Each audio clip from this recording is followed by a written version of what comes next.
সফলতার পিছনে কিছু বাধা সবার জীবনে থাকে। অনেকে ওভারকাম করতে পারে, অনেকে ওভারকাম করতে পারে না। কয়েকটি বাধার কাছে সফলতা আটকে যায়।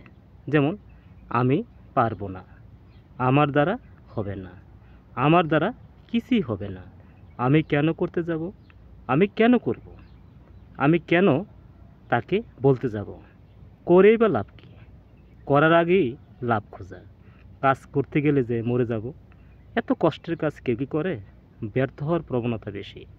তাহলে সব দিক ব্যস্তে যাবে, লাভের চেয়ে ক্ষতি বেশি হবে। মনে নানা জল্পনা কল্পনা আসতে থাকে, মনকে হাঁপিয়ে তুলে বা পিছিয়ে তোলে। সফলতা দ্বার প্রান্তে এসেও কিন্তু ধরা দেয় না।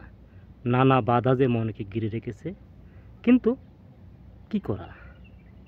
নানা বাধা থাকার কারণে প্রতিনিয়ত মনকে দুর্বল করে ফেলে, মনের জোর কমিয়ে যায়, যার ফলে সফলতা আসতে চায় না, আসলেও মাঝপথ থেকে বহু দূরে চলে যায়। তাই সব ধরনের বাধা মন থেকে ঝেড়ে ফেলে সফলতার বীজ বুনতে হবে, এক্ষুনি এই মুহূর্তে, পরে নয়। যদি এই ধরনের সফলতা মনোবল কারো থাকে, তাহলে সফলতা অবশ্যই আসবে। এতে করে কোনো ভুল নেই, সফলতার মুখ দেখবে, সফলতাই কাঙ্ক্ষিত অবস্থায় ফিরে আনবে। শুধুমাত্র অপেক্ষার পালা, অন্য কিছু নয়।